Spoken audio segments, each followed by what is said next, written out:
દર્શના અને વીર વાઘેલાજી ગેમમાં ફર્સ્ટ આવ્યા હતા. એને આશુબેન રમાડ્યા હતા. પોતાના તરફથી બેને ફર્સ્ટ અને સેકન્ડ પ્રાઇઝ દેવામાં આવે છે. વીરનું અને દર્શનાનું.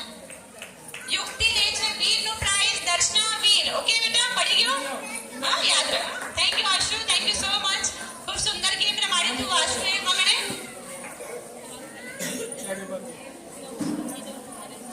હવે લક્ષ્મીભાઈ પ્લીઝ બધા સાંભળજો. લક્ષ્મીભાઈ કઈ બોલવા માંગે છે બચ્ચા લોકો? દર્શના બેને મારા નમસ્કાર અને હેપી દિવાળી. મારે ખૂબ આનંદ થાય છે કે આ મહિલા મંડળ પ્રમુખ હમણાં આવ્યા છે. બધાની મનમાં બહુ જાગૃતિ આવી રહ્યા છે.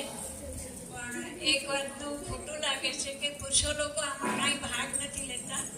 પુરુષોમાં પણ ઘણા છોકરાઓ છે, નાના છોકરાઓ છે, એ લોકો પણ ભાગ લે અને સારી રીતે આખી દીપાવલી ઉજવીએ એવી મને આશા છે. તો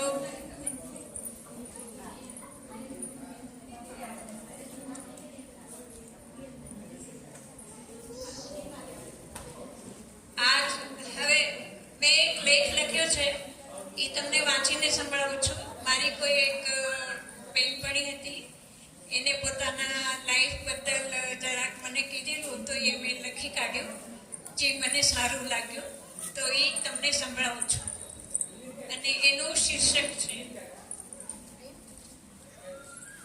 અરે સંસાર સંસાર. એટલે આજના વખતમાં માણસની રેણી કેણી બધી બદલી ગઈ છે અને બધા ઘણું બધું ભણીને પોતાનું ગામ મૂકીને બારે પૈસા કમાવા, નોકરી કરવા, જોબ કરવા હાલ્યા જાય છે. તો એ વિભક્ત કુટુંબ કેવું થઈ જાય છે એ લાગે છે. અને બીજું, હજી આજકાલની ભણેલી બધી વહુઓને સાથે રહેવામાં, કુટુંબમાં રહેવામાં વધારે ફાવતું નથી. એને એમ લાગે કે હું એકલી રહું, મારો એકલો સંસાર હોઉં તો બહુ સારું થાય, મને થોડી નિરાશ મળે. અને ઘણા બધા મોટા કુટુંબમાં જો અમે હઈએ તો ઘણું કામ કરવું પડે ને આપણે રાહત પણ ન મળે. તો આવી રીતે એને કાંઈ મને કીધેલું, તો એ મેં લખી કાઢ્યું છે, તો એ હું તમને વાંચીને સંભળાવું છું. હેડિંગ છે અરે સંસાર સંસાર. સંયુક્ત કુટુંબ અને સ્વતંત્ર કુટુંબ. ગરમ ગરમ ખીચડી ને ખીચડીમાં ઘી. ગરમ ગરમ ખીચડી ને ખીચડીમાં ઘી. અલગ થઈને રહેવાનું ઘણું જ સુખ. અલગ થઈને રહેવાનું ઘણું જ સુખ. એક નહીં, બે નહીં, ઘરમાં માણસો 12. ઘર તે કેવું જાણે બજાર જ ભરાણી. હવે 12 માણસ હોય તો ઘર કેવું લાગે? જાણે બજાર ભરાણી. સાસુ, સસરા, નણંદ ને દેર અને સાથે જ જેઠાણીના છોકરાની ઘણી કટકટ. હવે સાસુ સસરા તો ભેગા રહેવા વાળા, સાથે જેઠાણી હોય, એના છોકરાઓ હોય, એ બધા સાથે રહેવું તો પડે સાસરે આવ્યા પછી. વેવાઈ વેલાને વાર પરબ. રાંધો ને પીરસો, રાંધો ને પીરસો, જીવ બેજાર. વેવાઈ વેલાને વાર પરબ. હવે મોટું ઘર હોય એમાં તો માણસો આવી જાય, વેવાઈ વેલા આવી જાય, મહેમાન આવી જાય. પણ ઘરની ધણિયાણી કે ઘરની વવારોનું શું થાય? રાંધો ને પીરસો, રાંધો ને પીરસો. આખો દી એ ચાલ્યું જાય અને દિવસ નીકળી જાય અને જીવ બેજાર થઈ જાય. હવે એ છોકરી પોતાના મનમાં સોચે છે કે 10-12 દીદી તે મારા બાપની ભૂલ. 10-12 માણસોમાં દીદી તે મારા બાપની ભૂલ. એમ લાગે કે અલગ થઈને રહેવામાં ઘણું જ સુખ. એમ લાગે કે અલગ થઈને રહેવામાં ઘણું જ સુખ. બધાને લાગે મારું ઘર પ્રેમળ. બધાને લાગે મારું ઘર ખૂબ જ પ્રેમળ. પ્રેમળ કહીએ તો એ સાસુ તો સાસુ જ હોય. સાંભળો છો ને વગરો? કહીએ તો એ સાસુ તો સાસુ જ હોય. તેર આટલો શું તો એ વીછી જેવો લાગે. નાનકડી નણંદ તો ચૂગલી ખોર.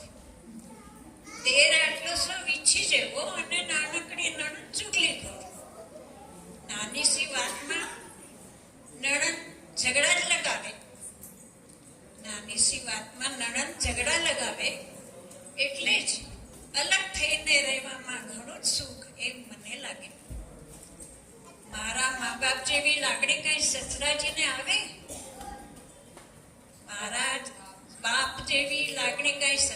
લઈને આવે, પાણી ગરમ કરે તો કાંઈ ઉપર મલાઈ આવશે થોડી?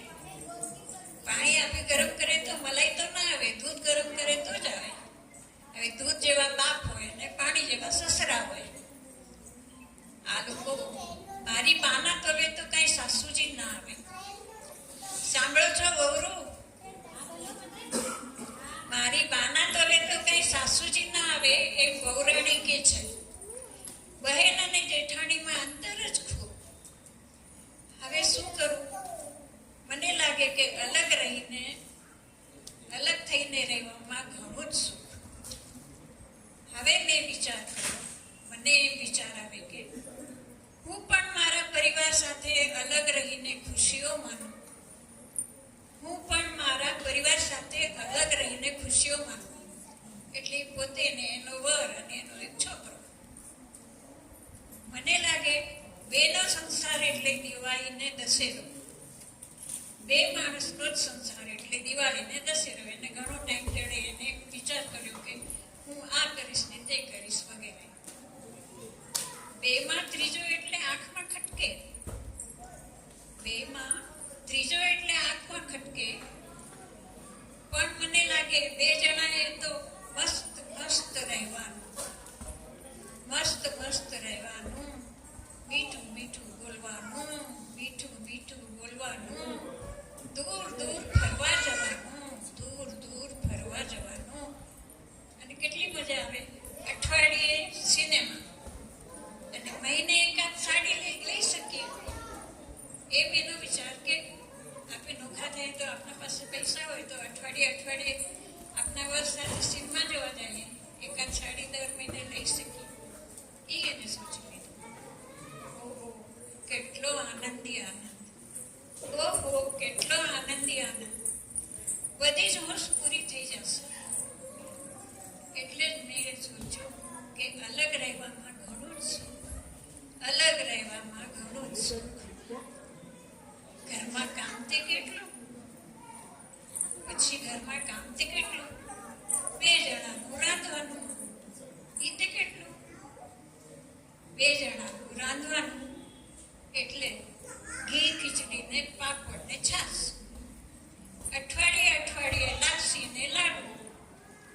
અલગ થઈને રહેવાનું ઘણું જ સુખ. એ કેટલું જલ્દી સોચી લે છે કે આપણે અલગ રહીએ તો દર અઠવાડિયે આપણે મીઠાઈ ખાવા જડે. અને કામ કેટલું હોય, ખાલી ખીચડી રાંધી તો છાશ ખીચડી પણ ખાઈ લેવાય અને આપણે આરામ મળે. હવે શું થયું કે રોઈ ધોઈને અલગ માંડ્યો સંસાર, રોઈ ધોઈને અલગ માંડ્યો સંસાર. પણ નસીબ જ મારું, હું એમને સમજી જ નહીં. પણ મારું નસીબ જ એવું કે હું મારા વરને સમજી જ નહીં. મહિનાનો પગાર પૂરતો જ નથી, મહિનાનો પગાર પૂરતો જ નથી.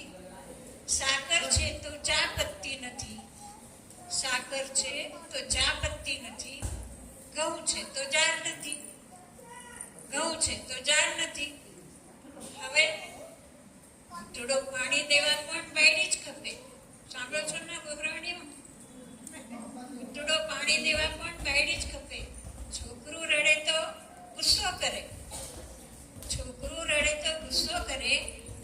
એક મિનિટ પણ એને તેડે નહીં, એક મિનિટ પણ એને લેશે નહીં. વહાલ કરવાનું તો દૂર જ રહ્યું. કેવી મારી સ્થિતિ થઈ ગઈ જુઓ. રસોઈ કરવી તો મારે જ, રસોઈ કરવી તો મારે જ. છોકરો રોવે તો મારે જ તેડવો, મારે જ મનાવવો, મારે જ વાસણ ઘસવા.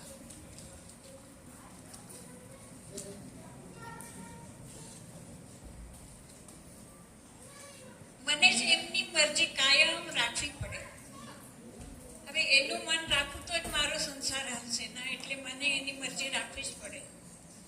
હવે શું કરું? આ તો મારા સહન શક્તિથી વધારે થઈ ગયું. પણ મેં તો સોચ્યું તું અલગ રહીને થાઈશ ઘણી સુખી. લાગતું તું કે અલગ થઈને રહેવામાં ઘણું જ સુખ, લાગતું તું કે અલગ થઈને રહેવામાં રહેવામાં ઘણું જ સુખ. હવે એવો વિચાર આવે છે, સાસુમાં વળતા પણ સારા જ હતા. સાસુમાં વળતા પણ સારા જ હતા. સવારની રસોઈ તો કરી જ લેતા. સાસુમાં સવારની રસોઈ તો કરી જ લેતા.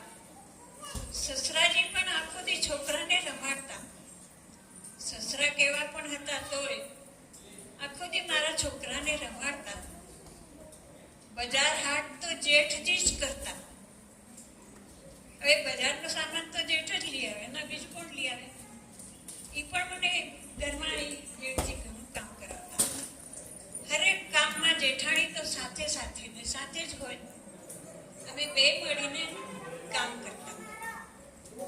અને નણંદ તો મારી ભાભી કરતી પાછળ ફરતી. નણંદ મારી ભાભી કરતી પાછળ ફરતી. પણ હવે અફસોસ, ઘણો અફસોસ. હવે ક્યાંથી મારી હોશ પૂરી થાય? 12 મહિને એક જ સાડી, 12 મહિને એક જ સાડી, ઠંડી ખીચડી અને ઘી ખલ્લાસ. ત્યારે તો ખીચડીમાં ઘી મળતું, પણ હવે ઠંડી ખીચડીમાં પણ ઘી નથી મળતું. ઠંડી ખીચડી ને ઘી ખલ્લાસ. આવો આ મારો અલગ સંસાર. સોચ્યું તું અલગ રહેવામાં ઘણું જ સુખ. સોચ્યું તું અલગ રહેવામાં ઘણું જ સુખ.